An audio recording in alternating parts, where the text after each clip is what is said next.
ઉનાળાની શરૂઆત થઈ ગઈ છે. કાચી કેરીની સીઝન પણ આવી ગઈ છે. હેલો ફ્રેન્ડ્સ, આજે હું ઉનાળામાં લૂથી બચવા માટેની રેસીપી લઈને આવી છું. એ રેસીપીનું નામ છે કેરી કાંદાનું વઘારિયું.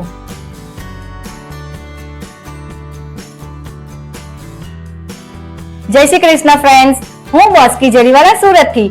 સ્વાગત છે તમારું સ્પાઇસ સિક્રેટ બોસ્કીના કિચનમાં. તો ઝડપથી નોંધી લો કેરી કાંદાનું વઘારિયું કેવી રીતે બને છે. કેરી કાંદાનું વઘારિયું બનાવવા માટે 1 નંગ કાગડા કેરી, 1 નંગ કાંદો, અડધી ચમચી જીરા પાવડર, અડધી ચમચી હિંગ, અડધી ચમચી મીઠું, અડધી ચમચી હળદર, 2 ચમચી દળેલી ખાંડ અને 1 ચમચી લાલ મરચા પાવડર. સૌથી પહેલા કેરી કાંદાને છોલી નાખશું.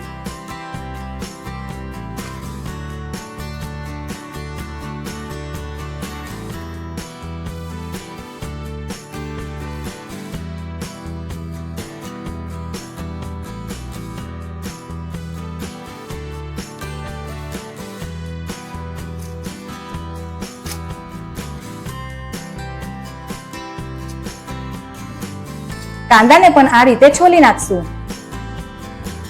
કાંદા કેરી છોલીને તૈયાર છે. તો હવે તૈયારી કરીશું છીણવાની.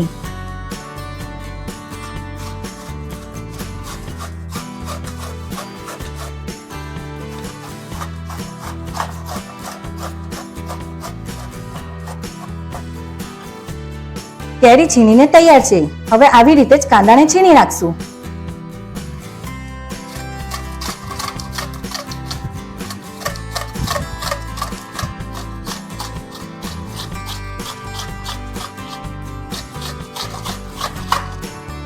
કેરી કાંદા છીણીને તૈયાર છે.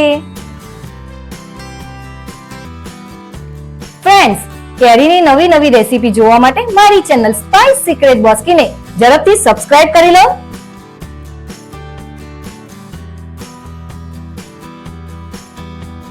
કેરી કાંદાને બરાબર મિક્સ કરી દેશું. હવે ટાઈમ થયો મસાલાનો. મીઠું, હળદર, જીરા પાવડર, દળેલી ખાંડ અને ચપટી મરી પાવડર. આ બધું મિક્સ કરીને હલાવી દેશું.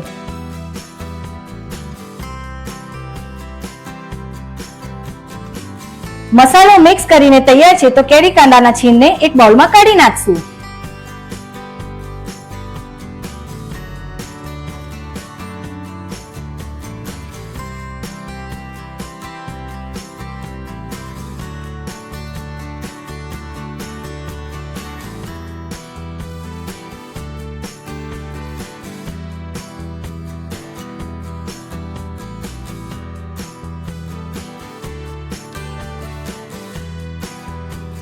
તો હવે સમય થયો કેરી કાંદાના છીણાને વઘાર કરવાનો.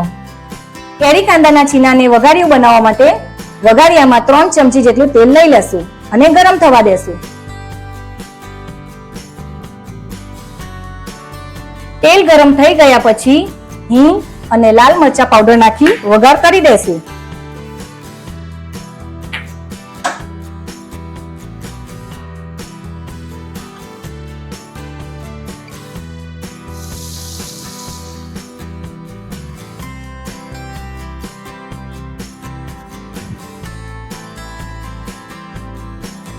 તો વઘાર કરીને તૈયાર છે કેરી કાંદાનું વઘારિયું.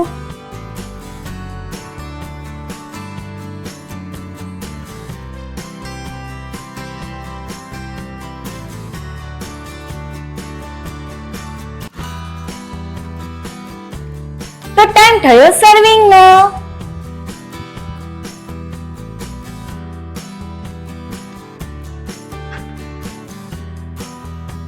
કેરી કાંદાનું વઘારિયું ને પરાઠા સાથે શાકની જેમ ખાઈ શકો છો.